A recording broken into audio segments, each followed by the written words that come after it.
Hello everybody, this is Philip Evans here, and I'm very pleased today to have with me Steven Jaffe. And Steven is a consultant to what is known as Magen David Adom, and I'm going to ask him to explain a bit more about that. But he heads up an organization called the Shalom Declaration, which is an organization which builds bridges between Jews and Christians. So I'm very happy to do that because we love the Bible and we love Israel. We have much in common, and we want to talk today a little bit later about some of the Jewish feasts. And today we're particularly going to look at the Feast of Trumpets. And there's quite a few feasts coming up now. There's the Day of Atonement, there's the Feast of Tabernacles. So I want to introduce Steven again to you and say hello, Steven. Good to have you here with me again today. And would you like to just explain a bit about yourself? And you're a consultant to Magen David Adom and exactly what that is and what they do. Lovely. Thank you, Philip. It's great to catch up again. We had a great conversation before Passover. And of course, a lot has happened during the year since then. So you mentioned the work that I'm doing with Magen David Adom, which is Israel's equivalent of the Red Cross. It means the red shield of David. And if people have visited Israel, they'll see the ambulances there. They have the emblem of the red Star of David. And it's part of the International Red Cross movement. In Israel, they're responsible for the national medical emergencies. So whether that's an accident on the street or, God forbid, a terrorist incident, they are often the first in terms of medical response. They also do tremendous work globally as a humanitarian organization. If there's an earthquake or a volcano or a tsunami, you often find that Israel is sending out its Magen David Adom around the world to assist people in need. And it's very largely a volunteer organization. Over 20,000 Israelis are volunteering in their ambulance service. So I'm very privileged to work for the UK friends, if you like, of Magen David Adom here in the UK. We have a very prominent Christian friends group of Magen David Adom, very long established. One of our directors and patrons, they're from the Christian community, so very much integrated and part of the family of Magen David Adom. So it's wonderful work to be associated with. You also mentioned the Shalom Declaration, which is really outreach from the Jewish community to our Christian friends here in the UK. And I've been doing that for a number of years, traveling up and down. Sadly, I haven't made it to Anglesey and to actually meet you and your congregation in person, Philip, but please God, in more normal times, I'd love to do that. But I've been in North Wales. I've been to Llandudno and great friends along the North Wales coast. So we're really coming up now to a very important period in the Jewish calendar. You've mentioned the festivals that are coming up very fast now, what we call Rosh Hashanah, the Jewish New Year, followed very closely by Yom Kippur, the Day of Atonement, and then rounded off with Sukkot, Festival of Tabernacles. And with the New Year coming up at end of next week, it's lovely to be able to share with you some of the ideas in terms of the biblical and how Jewish people in the world today commemorate this festival. Yes. Can I just read a passage from Leviticus about the Feast of Trumpets, and then maybe you could share with us how the Jews celebrate that, how they see that. I've got here in Leviticus 23, verse 23, it says, "Then the Lord spoke to Moses, saying, Speak to the children of Israel, saying, In the 7th month, on the 1st day of the month, you shall have a Sabbath rest, a memorial of blowing of trumpets, a holy convocation. You shall do no customary work on it, and you shall offer an offering made by fire to the Lord." And then it goes on the next 10 days just before the Day of Atonement. So would you like to tell us a bit about this blowing of the trumpets and the significance of that? So the shofar, which is still very much the distinctive, I would say, the most important symbol of the festival. It's something. I've got one here somewhere. Can you blow it, Philip? Got it ready to bring it out. Yeah. It's not the easiest to blow. There is a bit of a knack to it. Some people make it look effortless, but it's far from it. So to most Jewish people today, the shofar and the sound of the shofar is the most emotive, strong memory and practice associated with Rosh Hashanah. So it remains what it's called in the Bible, Yom Teruah, a day of blowing of the trumpets of the shofar. Still very much part of the service in the synagogue. We have 100 notes which will be blown on Rosh Hashanah. Wow. As part of the synagogue service this year. Of course, a huge amount of uncertainty as to how we're going to be able to because of the lockdown restrictions.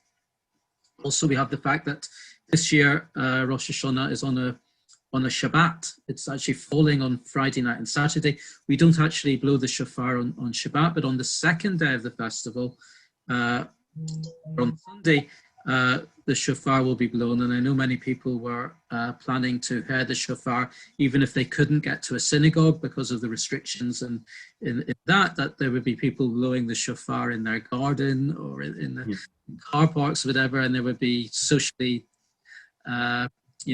with being able to maintain social distance. So if you live in the Jewish area, perhaps not so much in Anglesey, but if you live in northwest London where there are large Jewish communities, you might hear, even not Jewish, you might hear the shofar being blown because it will be taken outside of the synagogue itself. And I know many people are planning to blow the shofar in the car park, etc. But there's another very important biblical reference to the festival, and it's in the book of Nehemiah. It talks about the time of Ezra. So the Jewish people returning from Babylon, and they're back in the land, and the story is of Ezra on the first day of the 7th month reading the Torah to the people, and it was a huge gathering.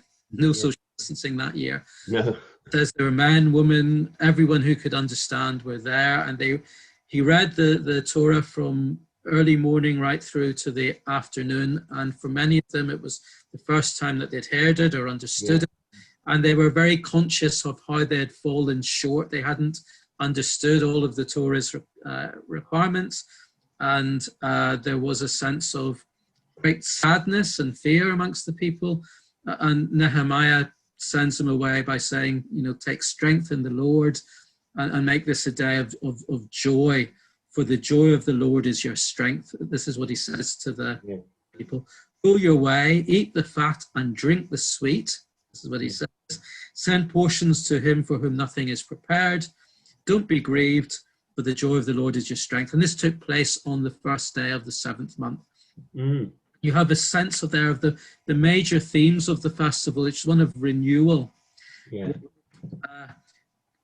be confident in our relationship with the Almighty, not out of a sense of our wonderful deeds, far from it, but to know that our Father in heaven is a Father of forgiveness, and that if we come to him with true penitence and a desire to improve and to learn from our mistakes, to be confident in our relationship with God. And you mentioned the 10-day period of, on the one hand, Rosh Hashanah, beginning it, right through to Yom Kippur. These we consider them special days of repentance and of seeking out God and becoming really focusing on where we've gone wrong and on what we can do better. So those are the major themes of Rosh Hashanah. It's a day, we also call it a Yom Hadin, a day of judgment. Yes. And in the Jewish tradition, we believe it's not just the Jewish people that will be experiencing that judgment, but entire mankind. We believe it's a time of judgment for the world, indeed, where nations will be judged. Yes, indeed. In this current climate, this current world that we live in, the sense of nations being judged is very powerful and very, very strong. And we hope and pray for a happier and healthier year ahead.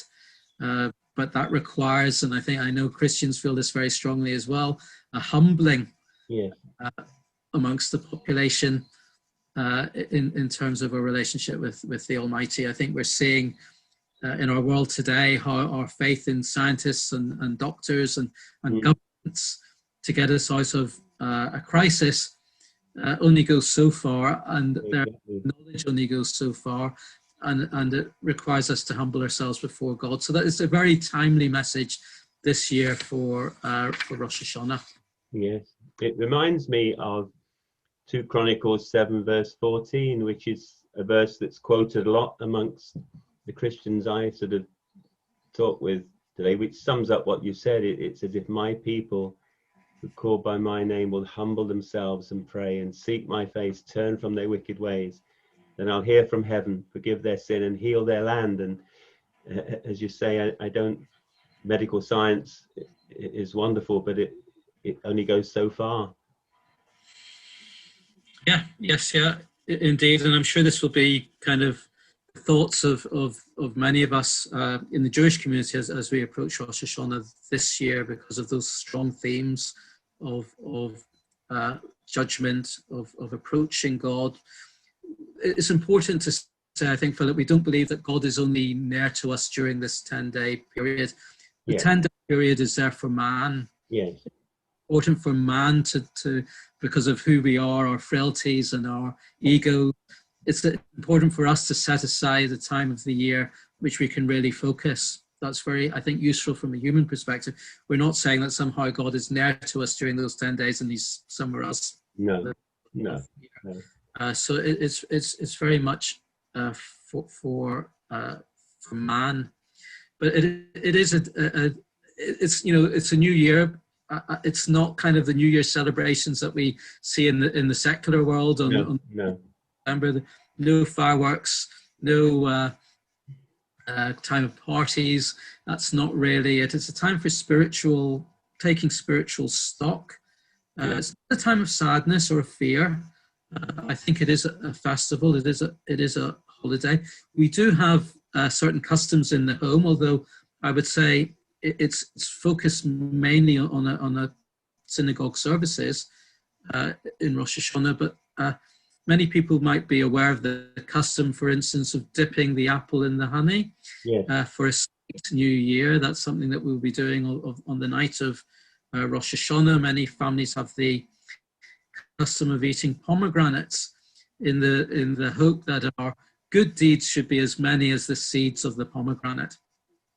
So these are nice little symbols, little customs that many families have for the festive meals of the festival.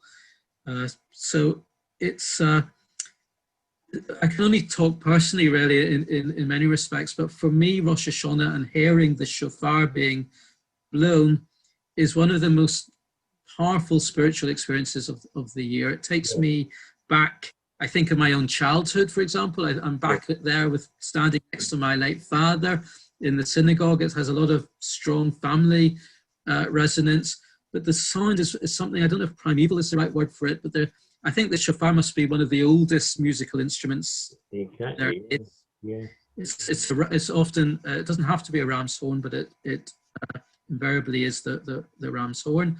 And the sound of it, I think it takes us back to kind of like creation. The Jewish tradition is that Rosh Hashanah is the anniversary of the creation of the world. Yeah. something that the rabbis write about. It's not in the Torah, but these are very long established Jewish traditions. So there's something about that. The shofar is also, it's like a warning of physical danger, but also of spiritually. Yeah. And it's awakening the Jewish people. It's saying, so crucial times really spiritually as we approach Yom Kippur. It's time to waken from your slumber of your everyday lives. So there's that element of a wake-up call. The shofar is an alarm. Yeah.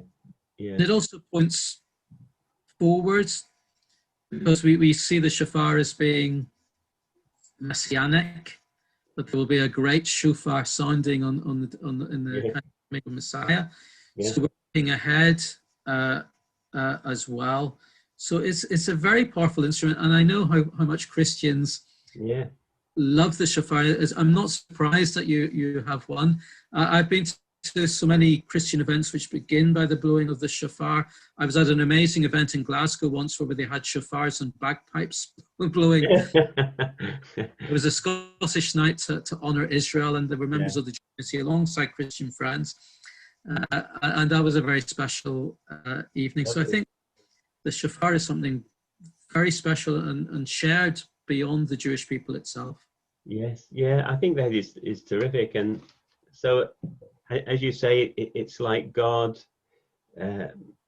bringing a wake-up call to his people. And I just love that, because for us, we look at, I mean, obviously the Western world New Year is in January, but we always like to make it like have some times of reflection and fresh consecration to the Lord, and to look ahead and to prepare ourselves. And in fact, I think we mentioned when we talked about Passover, and obviously we talked about the Christian side, when we have the bread and the wine, one of the things in the New Testament, it uses the phrase, judge yourselves that you might not be judged. I think there's a sense in which if we repent and we bring our sin to God, then I understand that we're judging ourselves so that we will not be judged on the day of judgment, because that's what atonement is all about, our sins being removed and covered and washed away. So that's a terrific thought. So I think this is so helpful really for Christians to understand the whole Bible and the Tanakh and the New Testament. In fact, my wife Margaret, she goes into or she's not able to at the moment obviously, but has been going into the primary schools as part of their curriculum, teaching a program called Bible Explorer.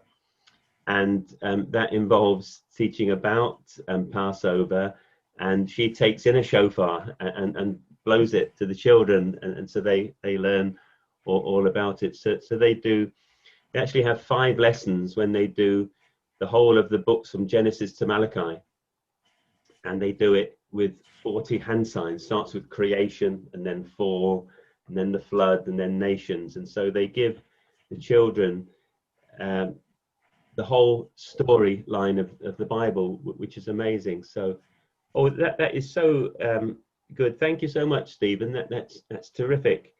And you're just sort of touching on the Day of Atonement there. So, we hope to do another one. Maybe think a bit about the Day of Atonement, or the next big one is the Feast of Tabernacles, isn't it? So perhaps we